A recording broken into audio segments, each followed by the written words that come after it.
ಬಿಜೆಪಿಯಲ್ಲಿ ಈಗ ವಿಜೇಂದ್ರನ್ ಕತೆ ಆಯಿತು. ವಿಜೇಂದ್ರ ಬಿಟ್ಟು ಈಗ ನೆಕ್ಸ್ಟ್ ರಾಷ್ಟ್ರೀಯ ನಾಯಕರೇ ಟಾರ್ಗೆಟ್. ಬಿಜೆಪಿ ಹೈಕಮಾಂಡ್ಗೆ ಸವಾಲ್ ಹಾಕಿದ್ದಾರೆ ರೆಬಲ್ ಯತ್ನಾಳ್. ಬಸನಗೌಡ ಪಾಟೀಲ್ ಯತ್ನಾಳ್ ಈವರೆಗೆ ವಿಜೇಂದ್ರ ವಿರುದ್ಧ ಕತ್ತಿ ಮಸೀತಾ ಇದ್ರು. ಈಗ ಹೈಕಮಾಂಡ್ಗೆ ಸವಾಲ್ ಹಾಕಿಬಿಟ್ಟಿದ್ದಾರೆ. ಕುಟುಂಬ ರಾಜಕಾರಣದ ಬಗ್ಗೆ ಪ್ರಸ್ತಾಪ ಮಾಡಿ ನೇರ ಗುಟುರು ಹಾಕಿದ್ದಾರೆ. ಭಾರತೀಯ ಸಂಸ್ಕೃತಿ ಉತ್ಸವದಲ್ಲಿ ಶಾಸಕ ಯತ್ನಾಳ್ ಗುಡುಗಿದ್ದಾರೆ. ಕಲಬುರಗಿ ಜಿಲ್ಲೆ ಸೇಡಂನಲ್ಲಿ ಈ ಉತ್ಸವ ನಡೀತು. ಈ ಉತ್ಸವದಲ್ಲಿ ಯತ್ನಾಳ್ ಭಾಗಿಯಾಗಿದ್ರು. ವಿಜೇಂದ್ರ ಮೇಲೆ ಗುರಿ ಇಟ್ಟು ಹೈಕಮಾಂಡ್ಗೆ ಸವಾಲ್ ಎಸೆದಿದ್ದಾರೆ. ವಿಜೇಂದ್ರ ಆಯ್ತು ಈಗ ರಾಷ್ಟ್ರೀಯ ನಾಯಕರ ಮೇಲೆ ಟಾರ್ಗೆಟ್ ಮಾಡ್ಕೊಂಡಂಗೆ ಕಾಣ್ತಾ ಇದೆ. ಬಸನಗೌಡ ಪಾಟೀಲ್ ಯತ್ನಾಳ್ ಬಿಜೆಪಿಯ ರೆಬಲ್ಸ್ ತಂಡದ ಸದ್ಯದ ನಾಯಕ ಅಂತ ಗುರುತಿಸಿಕೊಂಡಿರೋರು. ಕುಟುಂಬ ರಾಜಕಾರಣದ ಬಗ್ಗೆ ಅವರು ಆಡಿರುವಂತಹ ಮಾತು ಹೈಕಮಾಂಡ್ಗೆ ಸೆಡ್ ಹೊಡೆದಂಗಿದೆ. ಯಾವ್ಯಾವ ಬಿಜೆಪಿಯಲ್ಲಿರುವ ಕುಟುಂಬ ರಾಜಕಾರಣ ಅಥವಾ ಕುಟುಂಬ ರಾಜಕಾರಣದ ಬಗ್ಗೆ ಬಿಜೆಪಿಯವರಿಗಿರುವ ನಿಲುವು ಅಭಿಪ್ರಾಯಗಳನ್ನೆಲ್ಲ ನಾವು ಹಿಂದೆ ನೋಡಿದ್ದೀವಿ, ಕೇಳಿದ್ದೀವಿ. ಆದರೆ ಚುನಾವಣೆಗೆ ಆವತ್ತಿನ ಸಂದರ್ಭಗಳಿಗೆ ಅನುಸಾರವಾಗಿ ಬದಲಾಗಿದ್ದು ಕೂಡ ನೋಡಿದ್ದೀವಿ. ಈಗ ಯತ್ನಾಳ್ ಏನು ಹೇಳ್ತಾರೆ ಇದ್ರ ಬಗ್ಗೆ ಕೇಳಿಸ್ಕೊಳ್ಳಿ. ಸೊ ಒಟ್ಟಾರೆ ಬಿಜೆಪಿಯ ನಾಯಕರುಗಳಿಗೆ ಯತ್ನಾಳು ಒಂದು ರೀತಿ ಬಿಸಿ ಕೆಂಡ ಆಗಿಬಿಟ್ಟಿದ್ದಾರೆ. ಬಿಸಾಡೋ ಹಾಗೂ ಇಲ್ಲ, ಹಾಗಂತ ಮಗ್ಗಲಲ್ಲಿ ಇಟ್ಕೊಳ್ಳೋ ಹಾಗೂ ಇಲ್ಲ. ಆ ರೀತಿ ಪರಿಸ್ಥಿತಿ ನಿರ್ಮಾಣ ಆಗಿದೆ. 3 ಅಜೆಂಡಾ ಇದೆ ಅಂತ ಶಾಸಕ ಯತ್ನಾಳ್ ಹರಿಹಾಯ್ದಿದ್ದಾರೆ. 3 ಅಜೆಂಡಾಗಳು ಇಟ್ಕೊಂಡು ನಮ್ದು ಹೋರಾಟ: ಹಿಂದುತ್ವ, ಕುಟುಂಬ ರಾಜಕಾರಣ, ಭ್ರಷ್ಟಾಚಾರ ವಿರುದ್ಧ ಹೋರಾಟ. ಯಡಿಯೂರಪ್ಪ ಮಗನನ್ನ ರಾಜ್ಯಾಧ್ಯಕ್ಷ ಮಾಡಿದ್ದೀರಿ. ಹೀಗೆ ಮಾಡೋದಿದ್ರೆ ಕುಟುಂಬ ರಾಜಕೀಯದ ಬಗ್ಗೆ ನೀವು ಮಾತಾಡಬೇಡಿ.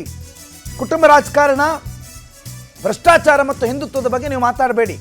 ಕೇಂದ್ರದ ನಾಯಕರು ಇದಕ್ಕೆ ಉತ್ತರ ಕೊಡಬೇಕು ಅಂತ ಯತ್ನಾಳ್ ಹೇಳಿದ್ದಾರೆ.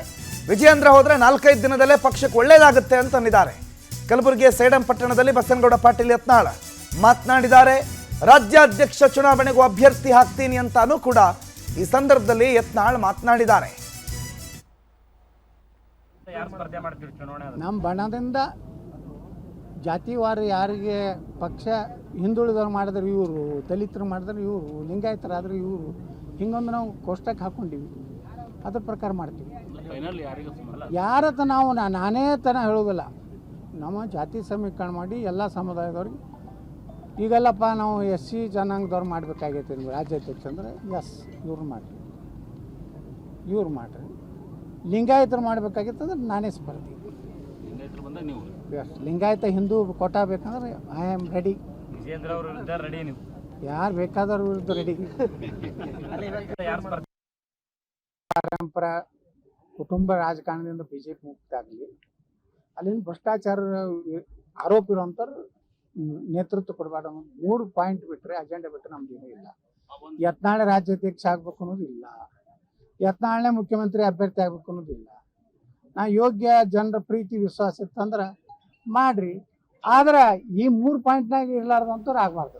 ವಂಶ ರೂಪೇಶ್ ಈ ಬಗ್ಗೆ ಹೆಚ್ಚಿನ ಮಾಹಿತಿ ಕೊಡ್ತಾರೆ. ನೇರ ಸಂಪರ್ಕದಲ್ಲಿ ಜಾಯ್ನ್ ಆಗಿದ್ದಾರೆ. ರೂಪೇಶ್, ಯತ್ನಾಳ್ ಅವರು ಈಗ ವಿಜೇಂದ್ರ ಅವರಾದ ಮೇಲೆ ಹೈಕಮಾಂಡ್ ನಾಯಕರ ಮೇಲೂ ಕೂಡ ಸವಾಲು ಹಾಕಿರೋದು. ಯತ್ನಾಳ್ ಅವರ ಮುಂದಿನ ನಡೆ ಬಗ್ಗೆ ಬಿಜೆಪಿಯವರಿಗೆ ಇನ್ನೂ ಕೂಡ ಆತಂಕ ಇಲ್ವಾ? ಏನು ಯತ್ನಾಳ್ ಅವರ ಮಾತಿನ ಒಳಾರ್ಥ ರೂಪೇಶ್?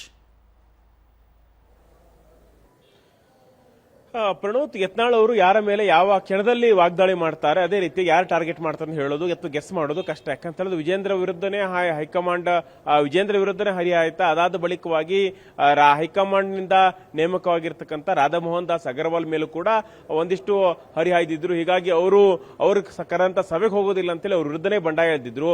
ಇದೀಗ ಹೈಕಮಾಂಡ್ ನಾಯಕರಿಗೂ ಕೂಡ ಇವತ್ತು ಯತ್ನಾಳ್ ಬಿಸಿ ಮುಟ್ಟಿಸುವಂತ ಕೆಲಸವನ್ನು ಮಾಡಿದ್ದಾರೆ. ಏನ್ ಕಾರಣ ಅಂತ ಹೇಳಿದ್ರೆ ವಿಜೇಂದ್ರ ಅವರು ಆಯ್ಕೆ ಮಾಡಿದ ಹೈಕಮಾಂಡ್ ಅಲ್ಲ ಅನ್ನೋ ಅರ್ಥದಲ್ಲಿ ಮಾತಾಡಿದ್ದಾರೆ. ಯಾಕಂತ ಹೇಳಿದ್ರೆ ಹೈಕಮಾಂಡ್ ಒಂದು ಕಡೆ ಬೇರೆ ಬೇರೆ ವಿಚಾರದ ಬಗ್ಗೆ ಮಾತಾಡುತ್ತೆ. ಆದ್ರೆ ಈಗ ಕುಟುಂಬ ರಾಜಕಾರಣ ಬಗ್ಗೆ ಮಾತಾಡಬೇಕಾದ್ರೆ ವಿಜೇಂದ್ರ ಆಯ್ಕೆ ಮಾಡಬಾರ್ದಿತ್ತಲ್ಲ.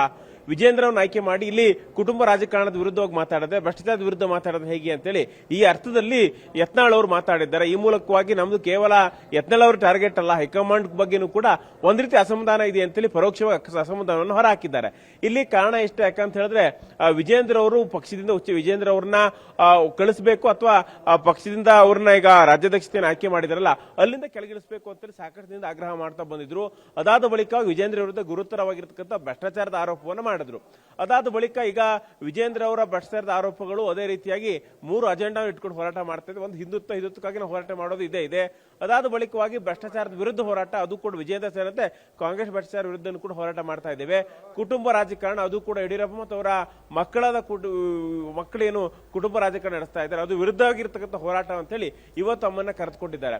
ಅದೇ ರೀತಿಯಾಗಿ 3-4 ವಿಜೇಂದ್ರ ಅವ್ರನ್ನ ಪಕ್ಷದಿಂದ ಕೈಗೊಳಿಸಿದ ದಿನ 3-4 ದಿನಗಳಲ್ಲೇ ಒಳ್ಳೆ ಗಳಿಗೆ ಪಕ್ಷಕ್ಕೆ ಬರುತ್ತೆ ಅಂತ ಹೇಳೋದ್ರ ಮೂಲಕವಾಗಿ ವಿಜೇಂದ್ರ ಉಚ್ಚಾಟನೆ ಪಟ್ಟು ಹಿಡಿದುಕೊಳ್ತಿದ್ದಾರೆ. ಅದಾದ ಬಳಿಕವಾಗಿ ಯತ್ನಾಳ್ ಅವರು ರಾಜ್ಯಾಧ್ಯಕ್ಷ ಸ್ಥಾನಕ್ಕೆ ಕಾಂಪೀಟ್ ಮಾಡ್ತಾರ ಅನ್ನೋ ಚರ್ಚೆಗಳಿತ್ತು. ಅವರು ಚರ್ಚೆ ಮಾಡೋದು ಹೇಗೆ ಅನ್ನೋಂಥ ಚರ್ಚೆ ಕೂಡ ಇತ್ತು. ಯಾಕಂದ್ರೆ ಸ್ಪರ್ಧೆ ಮಾಡಿದ್ರೆ ಹೇಗೆ ಅನ್ನೋದು ಚರ್ಚೆ ಕೂಡ ಇತ್ತು.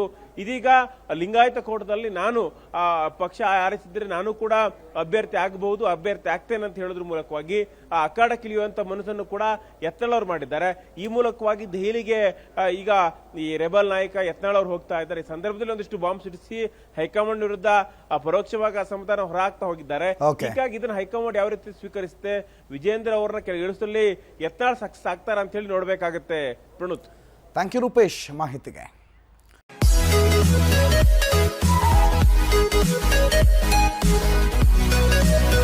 Thank you.